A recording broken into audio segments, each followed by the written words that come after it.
From getting banned for a URL to using fame to prey on minors. Hi, I'm Cartor Raay, starting with one of the most shocking moments in YouTube history when JayStation faked his girlfriend's death for views. In January 2020, JayStation posted a video to his 5.4 million YouTube subscribers falsely claiming that his girlfriend, fellow YouTuber Alexia Morano, had been by a drunk driver. Last night, we lost Alexia to a drunk driver, guys. She was on the way to pick up something for our video we were making on our second channel, Dream Team. She got it, guys. She's gone.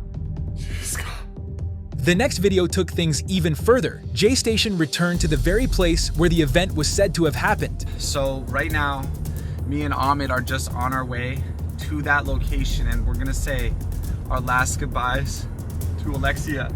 On camera, he broke down, overcome with emotion as his friends tried to console him, but in a matter of days, the line between loss and content disappeared. Her death was now just another view on his channel. As you guys know, my girlfriend Alexia just passed away in a tragic accident, guys. We're doing the Ouija board challenge on my dead girlfriend. Let's smash the like button right now, guys. 1 like equals 1 prayer for Alexia, guys. He should be ashamed of himself. At this point, I think he has absolutely no empathy. The acting is so bad that it's making me angry. I'm not even joking. His tears are as fake as his 3 a.m. videos. On January 24th, 2020, a fellow YouTuber started asking questions. He reached out to local authorities, looking for any sign of the accident, a mention of Alexia, but there was nothing. No record and evidence that it had ever happened. And soon after this, Alexia herself came forward.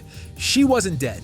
JayStation had faked everything. These videos happened where Jay faked my death, and I felt sick to my stomach from the minute that he posted it. I did not want to play with anybody's emotions because up until this point, I was not a part of any of them. It was just Jay, and I didn't even know what he was going to say in those videos before he posted them. On March 12th, 2021, his channel was permanently deleted. He reacted with defiance, claiming he hadn't done anything wrong and pointing to months of uploads without issue.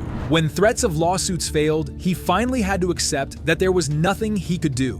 But at least JayStation's lie was exposed quickly. The next creator's harassment went on for weeks before YouTube finally stepped in. For a few years, Calvin Lee Vale, better known as LeafyIsHere, was the kind of YouTuber everyone couldn't stop talking about thanks to his savage commentary. People are gonna judge you no matter what you choose to do. What the f is that lipstick, dude? It's so thick, it looks so hard. Looks like a piece of clay. Ugh! Like, who would want to kiss that dude? But then, he just disappeared for almost 2 years, and when he came back in 2020, his first video was all about Pokimane. 80% of Pokimane's streams is just her watching videos, adding actually nothing to what she's watching whatsoever. The criticism itself wasn't unfair. It raised a valid point about how reaction videos can sometimes add little to the original content, but that wasn't the real issue. Over the next 2 weeks, he posted a dozen videos aimed at the same creator, same face in every thumbnail, all meant to mock and provoke. He made a series of 12 videos in 2 weeks, all with the same person's face in the thumbnail and their titles designed to mock,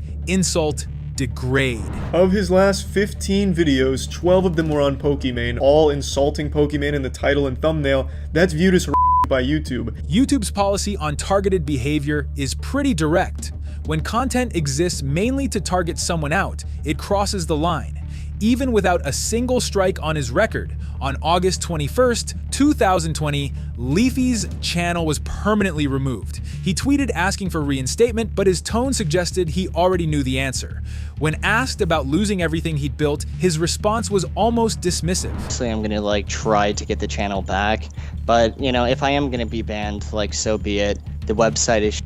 What else is there there's nothing else needed to be said. Pokimane clarified she had nothing to do with the ban. She didn't want silence, leaving room for people to assume she'd reported him. But Leafy's termination was inevitable. When harassment becomes your content strategy, platforms eventually respond. While Leafy's obsession played out over 2 weeks, Sneako's misinformation spread for years before anyone stopped him. Sneako built his reputation as a provocative conservative commentator who wasn't afraid of controversial topics. Pretty much fit the exact criteria of what women mean when they say that men are trash. His channel grew to over 1.29 million subscribers, fueled by content that pushed boundaries and challenged mainstream narratives. But in 2022, those limits gave way. YouTube permanently banned his channel for spreading misinformation. During a podcast with Adam, he confirmed the exact reasons YouTube terminated his channel. Is also why you got banned on YouTube. Are you familiar with any particular videos? So I got 3 strikes. What were the strikes for?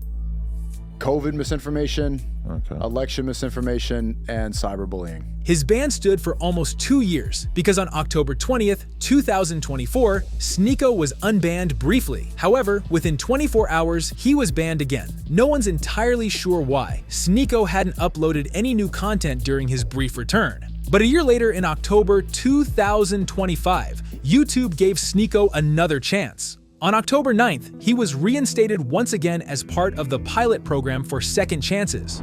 Unlike the failed October 2024 attempt, this reinstatement proved successful and enduring. Sneako posted his first video back, titled Rat Race, on October 11th, 2025, and has continued posting content since his October 2025 reinstatement, sharing videos he created during his 3-year suspension. His fans were super excited, and the comment section was filled with welcome messages. While Sneako's ban came from what he said, SteveWillDoIt's termination came from what he showed. Steve had made a name for himself on YouTube with outrageous challenges, stunts that pushed the limits, and eventually videos that were bringing in over $1 million a month by 2021. How much money do you think you've given away? Definitely like north of 10 million, like more than 10 million. The money was too tempting to ignore, so he leaned into it, partnering with Stake. He was following YouTube's rules carefully, where you could say the name of gambling websites, but you couldn't show the full URL with the .com included. But in June 2022, his editor forgot to cover the website URL in a video, and in a blink, his years of work just vanished. YouTube didn't send any warnings, they deleted it all. Well, yeah, it was just upsetting because it was just like, this didn't make sense, right? And then you're talking to YouTube and it's like, oh, we're just the messengers. It's the Google policy. So it's like it's upsetting not having a clear answer or like just not understanding why. This is crazy. Steve was super generous. His channel was still growing even at 6 million subscribers. Sad and actually quite shocking to see YouTube ban him. The consequences extended beyond his own accounts. The Nelk boys were warned that filming with Steve. But what they told us was basically if Steve, like if he appears in any video, they basically said like your channel's going to be deleted if Steve's in your videos. It felt like an extreme punishment for what was basically an editing mistake. Steve can't be on their channel, but YouTube literally gets to put Rumble ads out that literally have Steve as a prominent character. But what this next streamer showed on camera was far more disturbing. Andrei Burim, better known as Mellstroy, was a 23-year-old Russian streamer who had built a following of 680,000 across YouTube and Twitch through controversial stunts and donation-driven live content. In October 2020, during a live broadcast party, Mellstroy was accused of physically harming a 21-year-old model, Alina Efremova, on camera.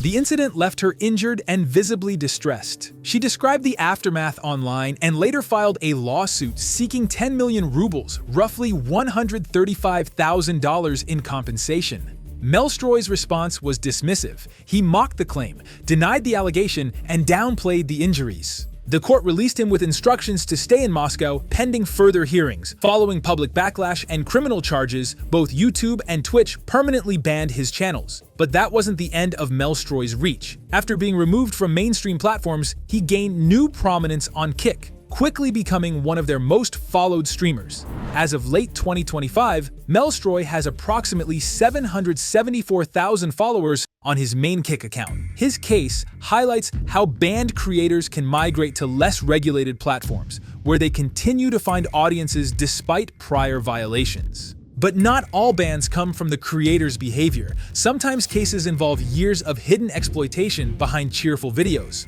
Before YouTube became crowded with family channels and kid vloggers, 7 girls were already making it work, each taking her own day and spotlight drawing millions of viewers. Hey guys, so today we're going to be doing the Bean Boozled challenge with a twist. Their videos were cheerful and full of that early internet charm that made viewers feel at home, and they gained over 5.6 billion views by 2018. But behind the camera was a 55-year-old named Ian Rylett, who owned and operated the channel. And in 2018, one of the girls came forward with an accusation of inappropriate behavior. The case moved quickly, and 7 months later, Rylett admitted guilt the following year and served a short jail sentence. The court barred him from ever working on the platform again. The idea of older man being a producer of a little girl show is very suspicious and untrustworthy in the first place.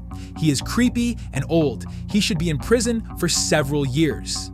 On March 12, 2019, SevenSuperGirls was permanently removed, becoming the biggest YouTube channel at the time, with around 9 million subscribers to ever face a full ban. But SevenSuperGirls wasn't the only channel where exploitation was happening.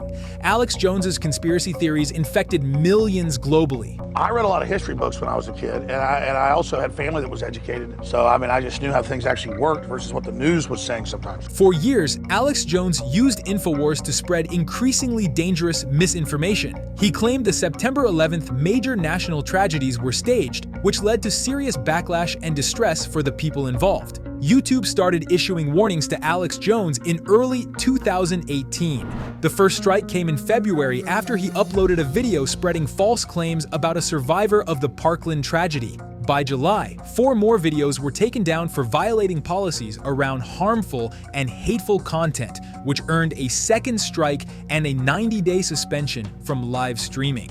Even then, Jones tried to get around the restriction by having other users stream on behalf of InfoWars. In early August 2018, every major platform took coordinated action. Facebook permanently removed several InfoWars pages. Apple took down his podcast from iTunes, citing violations of its content standards. Spotify removed The Alex Jones Show. And YouTube terminated channels linked to InfoWars for repeated breaches of its community guidelines. It was one of the first times the biggest tech companies acted together to remove a creator whose content had become too harmful to host.